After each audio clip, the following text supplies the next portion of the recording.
On August 8, 2006, I landed in San Francisco International Airport. The moment my feet landed on American soil, I knew that I was free at last. It felt like a moment of arrival. For the first time in my life, now in my mid-20s, no one was watching me. I didn't have to answer the phone every few minutes to report where I was, who I was with, or what I was doing. I didn't have to be home by 9. I didn't have to invent excuses, sneak around, or use a secret made-up coded language. I no longer needed to lie or hide. It was then and there that I made a promise to myself that I would never, ever lie again. No matter how small, not even a white lie or a polite lie. It's so true when it's said that secrets keep you sick. From then on, I would be unapologetically myself. For me, that was the very definition of freedom. To never have to explain myself to anyone, to never carry the burden of other people's emotion, to never shape my life to make someone else feel comfortable. I had no more years to waste. I could go wherever I wanted, wear whatever I wanted, say whatever I wanted, talk to whomever I wanted, and be whoever I wanted. Later, I realized that Americans often take this for granted, unaware that in many parts of the world, people don't share the same privilege. In Arabic, there's a saying, freedom is a crown on the heads of the free, but only the slaves can see it. I remembered how back in Yemen when we would watch American movies, "Why do they always look so unhappy?" Maysoon would ask. "They have 911," shaking her head. And in Yemen, a kid could die from a fever because they don't have access to Tylenol. They live in such a developed country, a free country, where they can do whatever they want. "I know, they have everything we could ever dream of," I would respond. "Look at how bluntly they talk to their parents. Look at how it's the parents that apologize to their kids." "Can you imagine?" she said. Their parents knock before going into their teenager's room. We both looked at each other, knowing where this was headed. "My bedroom door doesn't even have a doorknob," I said. Maysoon and I burst into laughter. So here I was, in the land of the free. Nothing can stop me now. I had butterflies in my stomach. I wanted to dance in the middle of the airport and sing, "At last I am free, I am free, I am free." I had just gotten off the plane and was walking through the terminal when a man in a uniform came up to me. "Are you Maha?" he asked. "Yes," I said. He walked beside me. "Are you sure you're from Yemen? Are you 100%? You are the whitest Yemeni I've ever seen in my life." I laughed. "My grandmother was half Turkish." He smiled. "That explains it. You speak English very well, by the way. I hardly notice an accent." I was able to hold on to the little English I had learned up until the 3rd grade when we lived in DC, and even improve it on my own. I learned, like everything else in my life, from TV and sitcoms. Whenever I heard a new word, I wrote it down carefully. I was writing things like, making out means heavy kissing in America. A crush means you like someone, but you don't want to tell them. Hanging out means spend time together, not hang from a tree. I wanted to talk the way Americans talk, not the way books read in my English-speaking Romanian college. So I felt proud when that man at the airport noticed. "Thank you. I used to live here when I was a little kid with my parents." He nodded, still casual but curious. "So why are you here in the United States? Where do you plan to live?" "I'm on a student visa," I told him. "I came here for graduate school to earn a master's degree in organizational behavior." He pointed me towards the luggage area. "Good luck, Maha. Thanks, I said in full enthusiasm. He was so smooth, asking me questions in such a friendly way. I was too excited by my arrival and didn't think much of it. I actually thought in my mind, Americans are so nice. They sent out someone to welcome me to their country. Little did I know that he was an officer from some sort of government agency investigating my arrival, since my passport was from a country that is not in good relationships with the United States. I grabbed my luggage, took a yellow cab to a hotel somewhere in downtown San Francisco. It was a pretty nice hotel. I checked in and I immediately grabbed the phone and called my sister Maysoon back in Yemen. I made it. I'm here in San Francisco, in America. Can you believe it? Maysoon responds, Whoa, sis, you did it. Good for you, girl. You're living the dream. You're free. Live the American dream for both of us. She now had 2 kids with her husband Osam, where they share the same home with his mother and 6 sisters whom she had to rotate cooking and cleaning responsibilities with every day. From that moment, I decided to live my best life possible for both of us, like she said. Even 20 years later, I never take freedom for granted. Every time I walk outside of my door, I feel grateful, knowing how fortunate I am to be free. The second morning of my new, fresh, free life in San Francisco, I decided to go to the admissions office in my school because that was the only connection that I had. I had the address written on a piece of paper. I went to the hotel lobby and asked them how would I be able to get to the school. They said, you can take a cab, but it's probably cheaper if you hop on a bus. I found the bus stop and waited patiently for the bus to come. When the bus door opened, I went straight to the driver, handed him the piece of paper with the school address on it, and asked him, Can you please take me here? He gave me a look that said, Say what now? He released a sigh and slowly said, This is not a cab. I can't take you to this address. I can take you to the closest bus stop, and then you're going to have to walk there. I softly responded with a trembling voice, Oh, okay, thank you, but I don't know what the closest bus stop to this location is. I'll let you know when we get there. You need to now go find a seat because there are people behind you that are trying to get on the bus, he told me. With a flushed face, I rushed to find a seat at the end of the bus and sat down as quickly as possible. After everyone got on board and the bus door shut, the driver, looking at me from his rearview mirror, said, Where are you from?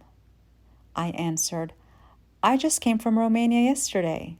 Then he said, So the buses in Romania are free now? Me, still new to American sarcasm and not getting the hint, said, I don't know. I've never been on a bus before. Well, here in America, you have to pay for the bus, he said. I got up immediately, rushed through the narrow bus aisle, and pulled $20 from my purse, apologetically handing it to him. He gave me another one of those looks. Lady, I don't have any change. It's $1.50. You put it in this slot over here. I, of course, did not have $1.50.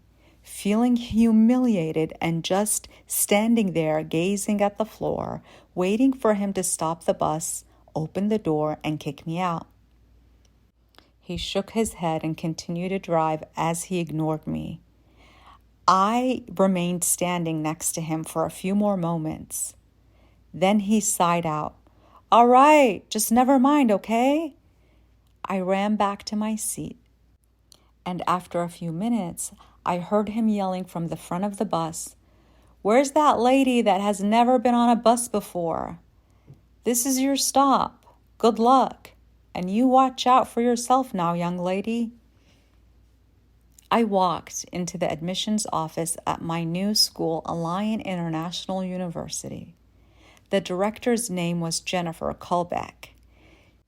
She had a student intern that assisted her. His name was Mark Beitelman. Jen was elegantly sitting behind her desk while Mark sat cross-legged on a couch next to her with his laptop in his lap. Jennifer greeted me with a warm smile. We had been exchanging emails during my admissions process while I was still back in Romania. "You can call me Jen," she said. "Where are you staying in San Francisco?" she asked. "At the Hotel Fairmont," I replied. She gasped. "The Fairmont? That's a very expensive hotel for a student. You need to find a place to rent immediately." She turned to the others and waved them over. They all gathered around, their eyes filled with worry. "Hey," Jen called out to the office manager. "You have an empty room in your apartment, right? Can you take her in?" The office manager smiled kindly and shook her head. "Oh, honey, I wish I could, but I just can't take on any more students. Sorry." I went straight back to the business center in my hotel, found a computer, and searched for the cheapest motel room in San Francisco. Checked out the Fairmont Hotel as fast as I could and dragged my two very heavy rolling suitcases across the windy hill streets of San Francisco and checked into the motel. It was creepy, loud, and there was a shirtless man with his gut sticking out occupying the room next to me. His room door was always wide open. My room was dark, small, and gross. Reality started to kick in, and fear started to creep in. I didn't know how to look for places to rent. I walked the streets of the city, and whenever I saw a "for rent" sign, I walked in. "I'm looking for a place for about $200, I told the leasing office. He burst out laughing. $200? What century are you from?" I stood there embarrassed.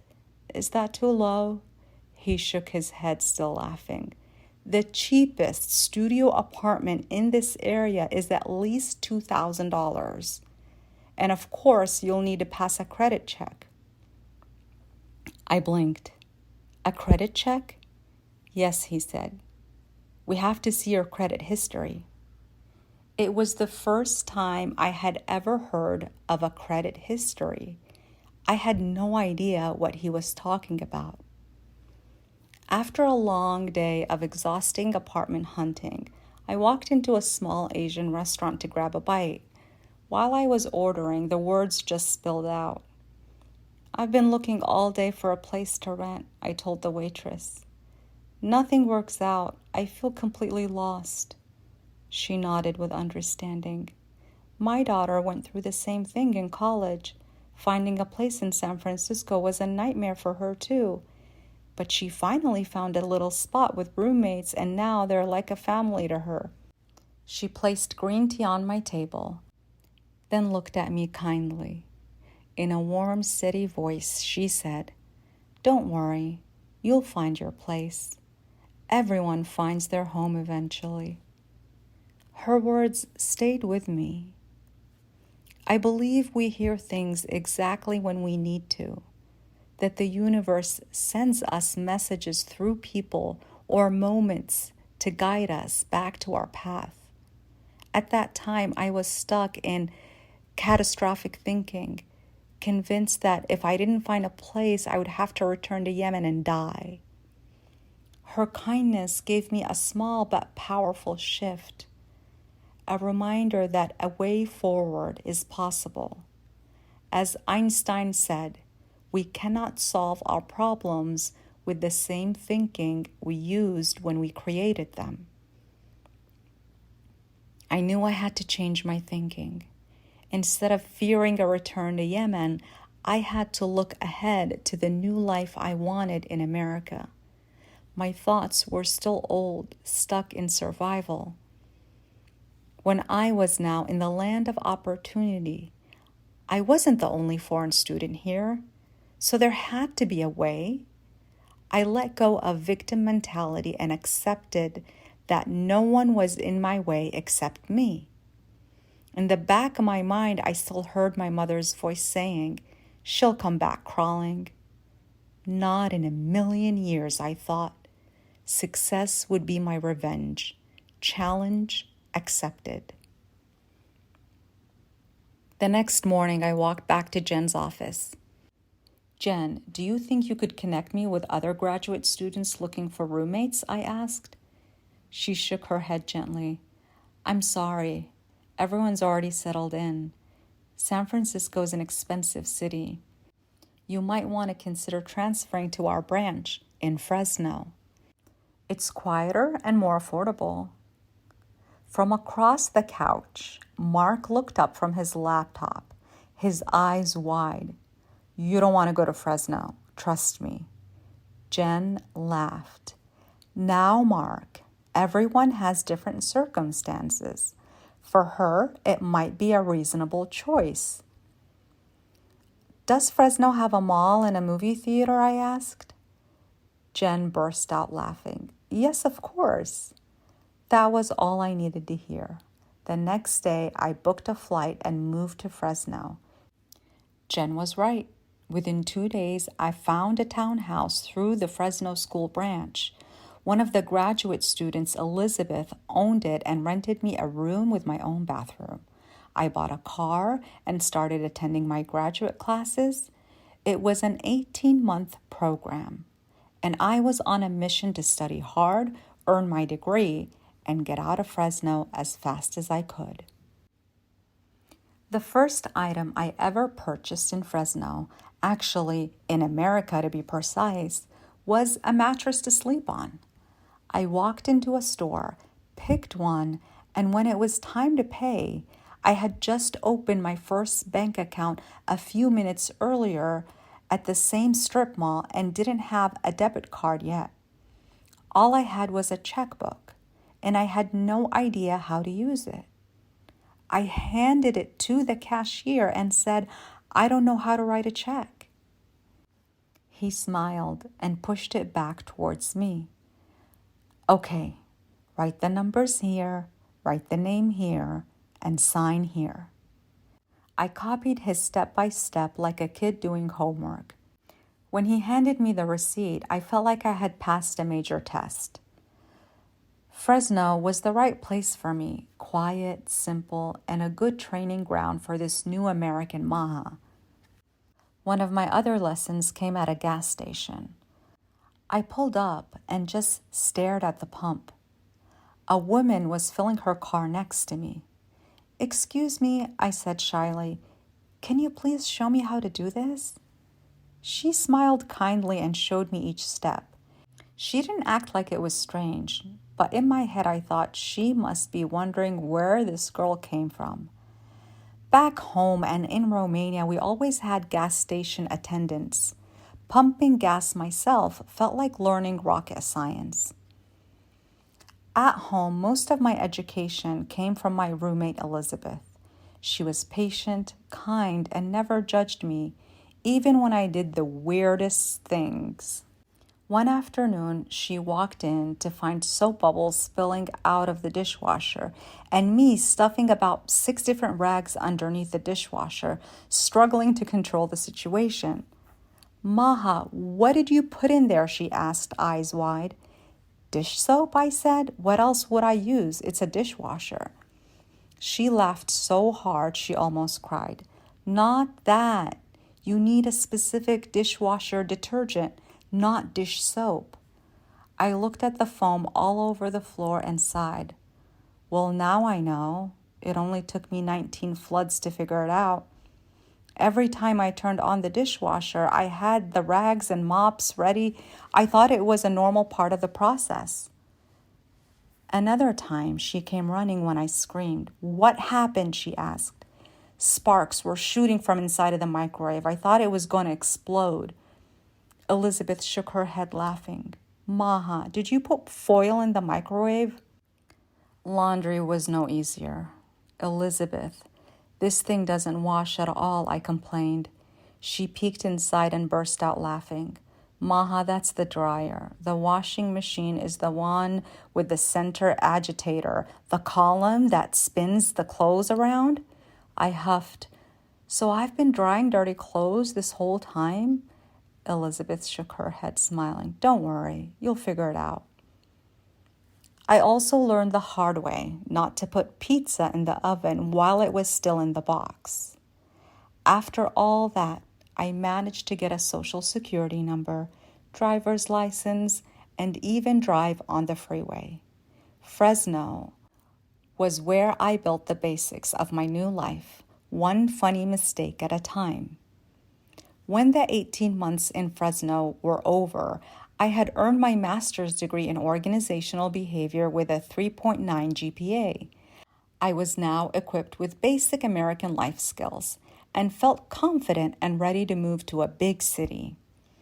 When I lived in Romania, it either snowed or rained most of the time. The weather was gloomy and cold for 9 months out of the year. Then, when the summer hit, it was extremely hot and humid. I remember when the icy and muddy streets led me into one of the worst accidents of my life. It was inside of a McDonald's. I was wearing my winter boots, bottom sole still covered with snow. It was summertime and everyone was together.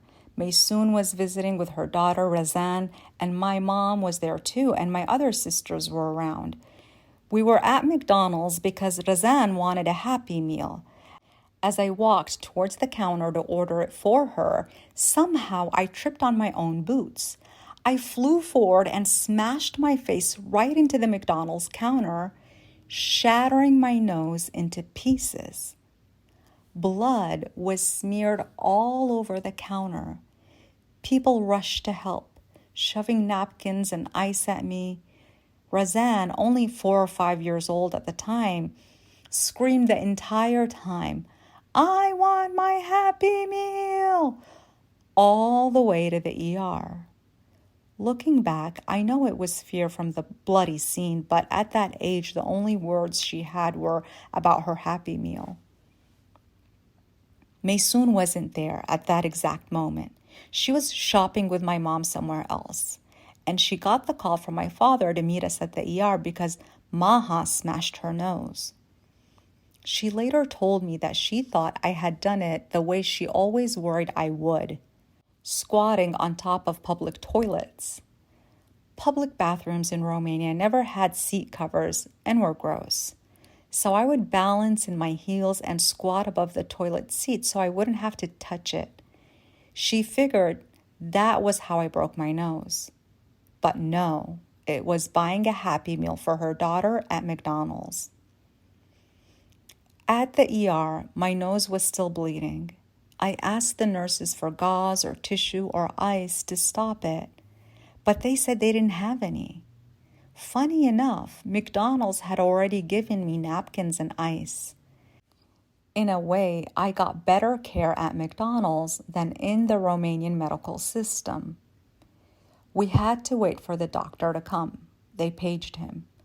And when he finally arrived, he sent me for an x-ray. After looking at it, he said, "You're good. Your nose isn't broken." He stitched the skin cut to stop the bleeding and sent me back home. I was sick in bed for 3 weeks, moaning with a headache and unable to get up. My dad saw me one day and said, "I think we need to take you to another doctor and get a second opinion." The next doctor was a nose specialist. He took another x-ray and said, "Not only is your nose broken, it's smashed into pieces. I need to reconstruct it." And he did. Months later, my nose was still crooked and had a bump. 9 months after the accident, I still went to a third doctor, a plastic surgeon, who removed the bump and treated the redness of the scar to make it look normal. That fall led to 3 brutal nose repair surgeries in the Romanian medical system, which didn't even have a budget for toilet paper, ice, or tissues. So when I thought about where I wanted my life to go next, which state in the United States I want to live in, I remembered a day back in Romania when I was looking out my window at snow that had been sitting for about 2 weeks, now gray and muddy. I told myself, I want to live somewhere by the beach, where it's always warm and sunny all year long. But not an island, it has to be a big city. I've always been a big city girl. We always lived in the capital of whatever country my father was posted in because that's where the embassy usually was. So I thought Los Angeles, the city of angels, Hollywood, where all the rich and famous live, where the sun is always shining, and palm trees and the coastal freeway line the horizon. Yes, that's where I want to go. That was my deepest desire, to move to Los Angeles. After living in Fresno for 18 months, I had experienced what life in the United States could look like. I had tasted freedom and gathered enough courage to finally go for what I truly wanted. It felt like a second chance on life, a clean slate. I could do whatever I wanted.